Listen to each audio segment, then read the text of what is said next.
Hello and welcome. I'm Mr. Hutchings, and this is Mr. Hutchings History. Today I'm presenting Unit 4.8 Continuity and Change from 1450 to 1750, part of the AP World History Modern course. Our themes today will be economic systems, social interactions and organization, cultural developments and interactions, governance, and humans and the environment. Our historical reasoning skill today will be continuity and change over time.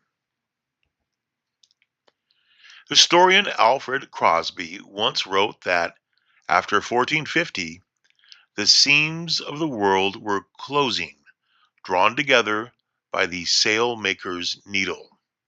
It's a powerful image. Before this period, the world's major regions were connected, but loosely. After 1450, these connections tightened. By 1750, most of the world was part of a single integrated system of trade, migration, and cultural exchange.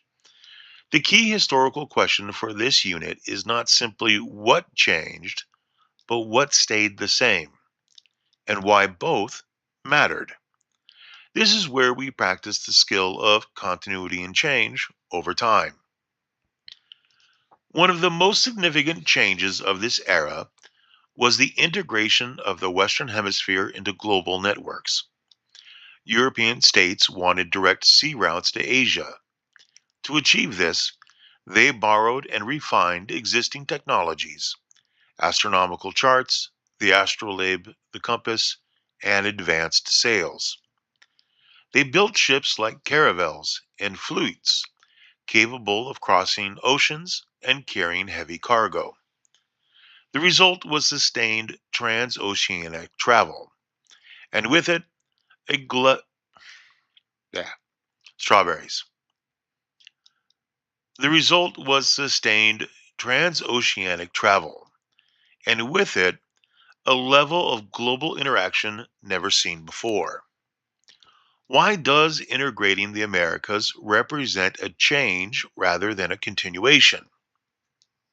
Because after 1450, Afro Eurasia was connected internally, but the Americas were isolated. After 1450, global exchange became truly global, marking a major structural change in economic systems and human interaction with the environment. This new connectivity produced the Columbian Exchange, the movement of crops, animals, people, and diseases between hemispheres. New world crops such as maize, potatoes, and cassava spread to Europe, Africa, and Asia, supporting population growth. At the same time, old world animals like horses and cattle transformed agriculture and warfare in the Americas. But disease traveled too. Smallpox and measles devastated indigenous populations who had no immunity, reshaping labor systems and settlement patterns. Why is disease one of the most important forces of historical change? Because it alters population size, labor availability, and social organization. Disease reshapes societies without intention, making it a powerful agent within humans and the environment. Out of the Columbian Exchange system emerged the Atlantic system, linking Western Europe, Western Africa, and the Americas. This system moved sugar, tobacco, cotton, silver, and enslaved people across oceans. It was new in scale, but not in logic. Long distance trade had existed before, but now it relied heavily on coerced labor and permanent colonial control. Forced migration intensified. Millions of Africans were captured and sold into slavery. Indigenous labor systems were adapted or replaced by European ones. What is continuous about labor systems during this period? What is continuous is that coerced labor did not disappear. Serfdom continued in Afro-Eurasia, while slavery and indentured servitude expanded in the Americas, showing continuity within social interactions and organization. European transoceanic voyages had another major effect. They shifted the balance of global economic power. Portuguese, Dutch, and English merchants established ports along African and Indian Ocean coasts, often clashing with existing Arab, Indian, and Chinese trading networks. Over time, Europeans dominated global trade routes. Silver from the Americas became central.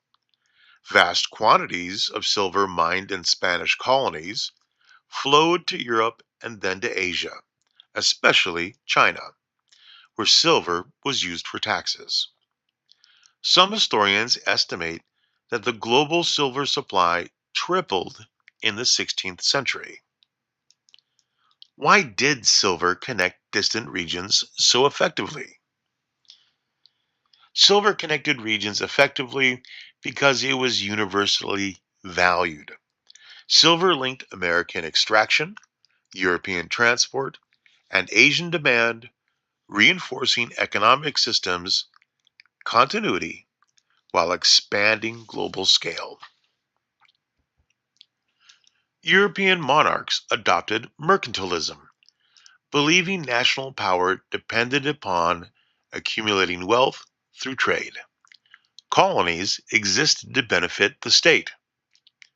Over time, mercantilism gave way to capitalism. Investors formed joint stock companies to share risk and reward. This marked a change in who controlled wealth, shifting from monarchs toward private investors. Yet continuity remained. States still regulated trade, extracted resources, and sought profit. Is capitalism a complete break from mercantilism?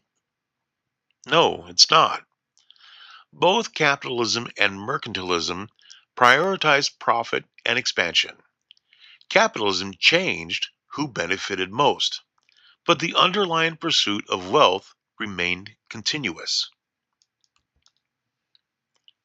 Economic transformation reshaped societies, but inequality did persist. In Europe, a growing middle class gained influence, yet nobles retained privilege. In the Americas, racial hierarchies emerged, placing Europeans at the top and indigenous and African peoples at the bottom. In Africa, the Atlantic slave trade disrupted societies, creating gender imbalances and long term instability. How can societies change economically but remain unequal? They change economically but still remain unequal because economic growth does not guarantee social equality. New systems often reinforce old hierarchies, showing continuity within social organization.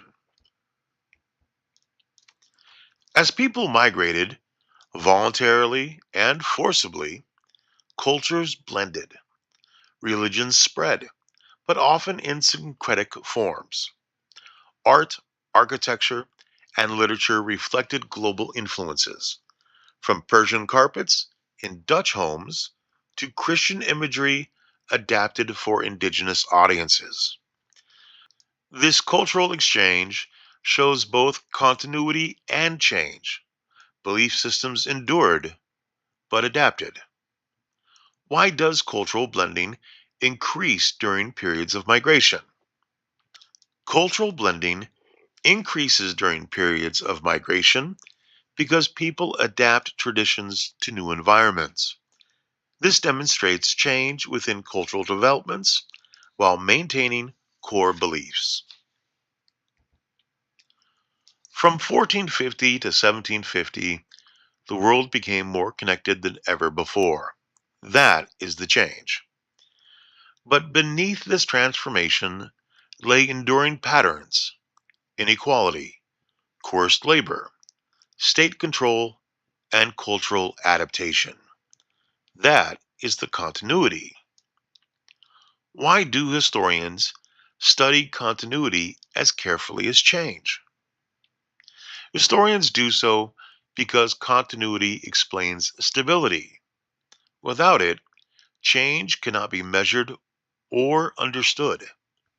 History is shaped by both movement and persistence.